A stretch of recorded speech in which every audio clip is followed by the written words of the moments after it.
season. He did very good last year. I'm so sorry. I'm so sorry. What's going on, guys? Mikey Saps here. I'm back with my buddy Matt. We're going to be talking about some playoff predictions for this upcoming hockey season. Hockey season is about a week away. October 5th, the start date. The New York Rangers will be taking on the Colorado Avalanche, and the New York Islanders will be playing the day after that against the Columbus Blue Jackets. Columbus Blue Jackets. So Matt and I are here today to just talk about some playoff predictions and explain what teams are going to make it and why they are, and what teams aren't going to make it and why they're not. Some of you are going to agree with this, some of you are going to completely disagree and probably blow up, but some of these teams I really think can make the playoffs over other teams, and we'll see what happens throughout the regular season as we'll be revisiting this video to see if I was right. Winning the Metropolitan Division this season will be the Pittsburgh Penguins. The defending two-time Stanley Cup champion Penguins will probably win the Metropolitan Division this year, even without Nick Bonino as one of their third-line centers and Matt Cullen as their fourth line. I still believe they have a chance to win the Metro. Number 2, a little biased here, but I got the New York Rangers coming in at the second spot. The New York Rangers retooled their defense. They brought in Kevin Shattenkirk. They have two great rookies, Elias Anderson and Philip Chytil. One of them probably is going to make the team, and no matter what, they're going to be playing center. I believe that David Desharnais is a great addition. He scored a few points on the power play this preseason, and I think he's just going to have a really good year for the New York Rangers, and I believe that they're going to be one of the better teams in the East, and even with Lundqvist aging, I still believe that they can be one of the best. Third in the Metro will be the Columbus Blue Jackets. Now, I was a little iffy about this one because I don't believe Columbus is going to be as good as they were last year. They were amazing last year. They rode the momentum, they rode the wave, and I believe that's why they made it to the second spot in the East, in the Metro. With Artemi Panarin coming in, yes, you're going to be bringing in so much offense, but you got to make sure you have some defense too. Today, news just broke about Josh Anderson, one of their better two-way forwards, asking for a trade out of Columbus. Now, if you are to trade him, you got to bring in another two-way forward just like him, because now you also traded away Brandon Saad back to Chicago. You don't have that defensive versatility that you did this season. Coming in first in the Atlantic Division is the healthy Steven Stamkos and the Tampa Bay Lightning. I believe that Steven Stamkos, if he stays healthy, Tampa Bay could be one of the best teams this year. I believe him and Nikita Kucherov together are going to be probably one of the better 1-2 punches in the league, next to obviously McDavid and Draisaitl or Crosby and Malkin. As long as you have a healthy Stamkos, I believe you have a very good chance to win the Atlantic Division. I realize you left out the Capitals in the Metro. Yeah. I mean, we still haven't gotten to the wild card yet, but I did not put the Washington Capitals in the top 3. I think they're still going to be in the top 3.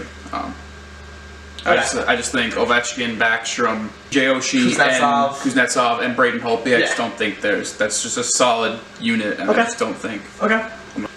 Second in the Atlantic Division is going to be the Toronto Maple Leafs. Austin Matthews drove them to the playoffs last season. Him, Mitch Marner, Zach Hyman, all the young rookies, along with William Nylander, the super Swede. They all took each other by their arms and just drove them to the playoffs. Him, Freddie Anderson. You had great defense by Morgan Riley and Jay Garner. Jay Garner was great, very underrated this season for Toronto. I believe that they're going to be a very good team for the future, obviously, and I think they have potential to become second in the East, in the Atlantic Division. Third in the Atlantic Division. Now, everyone's probably expecting Ottawa. Everyone's probably expecting Montreal. But I believe Long Beach native Charlie McAvoy is going to grab Boston by its throats and drag them to the playoffs. No matter how it happens, I believe Boston and Charlie McAvoy are going to make the playoffs. If Patrice Bergeron and Brad Marchand, if they have good seasons, like Marshy puts up another 60-70 point season, I don't see why Boston can't beat out Ottawa, can't beat out Florida. Even with the Montreal, I don't see them having the offensive scoring touch like they never have. They never have it. Even with Drouin, but we'll get to that. So Boston, third spot in the Atlantic.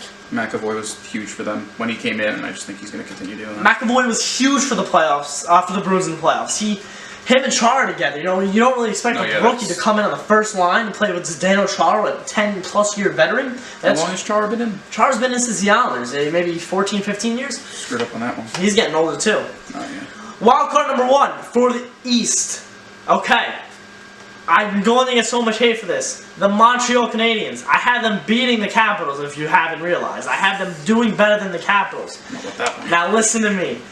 I know, I'm going to probably be wrong, but I'm just going to make the sacrifice, not to be right, but, you know, be the different one, you know. You're going to watch all these videos of predictions of the 2017-18 season, and you know what? They're all going to have Washington top 1. You know what? I don't think it's going to happen. Well, maybe top, but I think they're definitely going to be not even a wild. I don't think they'll be a wild card. I think they're going to make it top 3.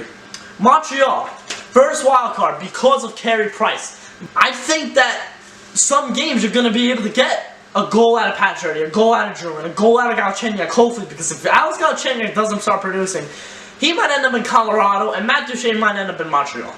So we'll see what happens with that, but I believe... Shea Weber. No. I believe that Montreal will make the first wild card. Second wild card, it's not the Washington Capitals. Dislike the video right now, I don't care. It's not going to be the Washington Capitals. I don't know if it's going to be this team, but I have them making the playoffs as the second wild card, the New Jersey Devils. The signing of Drew Stafford, very big. You just got Nico Hischier. First overall pick, he's going to be a very good player. He's the real deal for New Jersey, I swear.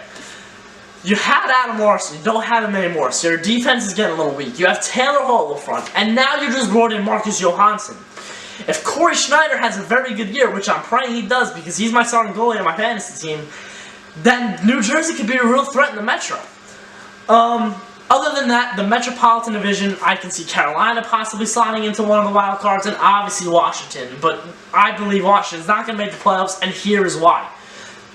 You couldn't re-sign Marcus Johansson. He is now in New Jersey, your same division, and you couldn't re-sign Justin Williams. He's now in Carolina, going back there. Same division. Those two guys scored more goals than Washington really expected. If Ovechkin has an off year this year and only puts up 30 goals, then there's going to be a real problem in Washington. Ovi had a very off year last year, off playoffs even. If Braden Holtby doesn't have his Vezina candidate season like he always does, I really believe Pittsburgh, the Rangers, the Blue Jackets, the Devils, the Hurricanes. That's just multiple ifs, though. They could possibly tear them up, and that's what I'm saying. I'm saying that they gave all these they gave all this money to guys. They gave it to Kuznetsov. They gave it to Oshie. They had to resign those guys. If they don't put up 50, 60 points each, I really don't see them making a wild card or even the division. I can't see it. Ovechkin had that scoreless streak for a while last year. I just don't think that's like him, though. I feel like that's kind of like a once, not once, but like it was just rare for him. And I don't think him and Holtby will both have off years. That's what I'm hoping for. Hopefully, I can see one of them having an off year, but I just don't see both of them having an off year. All right, well, come on. It's a little. The Islanders are going through probably the worst year. Like, it's going to probably be the worst year. You need to re-sign Tavares. I think last year was the worst year. But once they got Doug Wade kicked up and... Okay, well, I think Doug Wade's a great coach. I think he was a great He wasn't bad. They just needed a change. It wasn't working anymore, and I don't know. He just wasn't getting it done. Once they changed it and Doug Wade came in, it lit a fire into them, and just they took off. We went to lunch yesterday, and we were talking about Tavares. Yeah. And you think they're going to re-sign him? It's not really up to them, I don't think. I think it's more up to Tavares whether or not... It's actually up to the voting board if they got an arena in. That's my next question. If you're a top 5 center in the National Hockey League, top 5 centers in the National Hockey League, you're from, where is he from, Toronto? He's near Toronto area? I know he's from Canada. He's from Canada. He's from near the Toronto area. And you're becoming a free agent. And you see the Toronto Maple Leafs, Austin Matthews, Mitch Marner, William Nylander, Mike Babcock's the coach. Teammate Matt Martin up there. Yeah, Matt Martin up there, Freddie Anderson, Morgan Riley. Well, how don't you take the $10 million that Mike Babcock and Lou Lamoriello are going to give you, and how don't you go to Toronto and try to win a cup? That's because that's what teams do. They rebuild, and then they start looking attractive, and they start attracting players like Tavares in. And I believe... it might not be Toronto, but if I'm Tavares and an arena isn't decided, if we don't go to Belmont, if they don't go right up the block to Belmont, if they don't go stay at the Barclays, and they're obviously not going to go back to the Coliseum. They don't want to be at the Barclays, so that's the thing. I don't want them to be at the Barclays. I wish they were at the Coliseum. You know how many games I would go to? It's either Belmont, an arena near Citi Field, which would not be good. It'd be home, but it wouldn't have the same feel. Alright guys, so thanks for watching. Stay tuned next week for the first Rangers reaction video of the Colorado Avalanche and the New York Rangers. I'll see you guys later.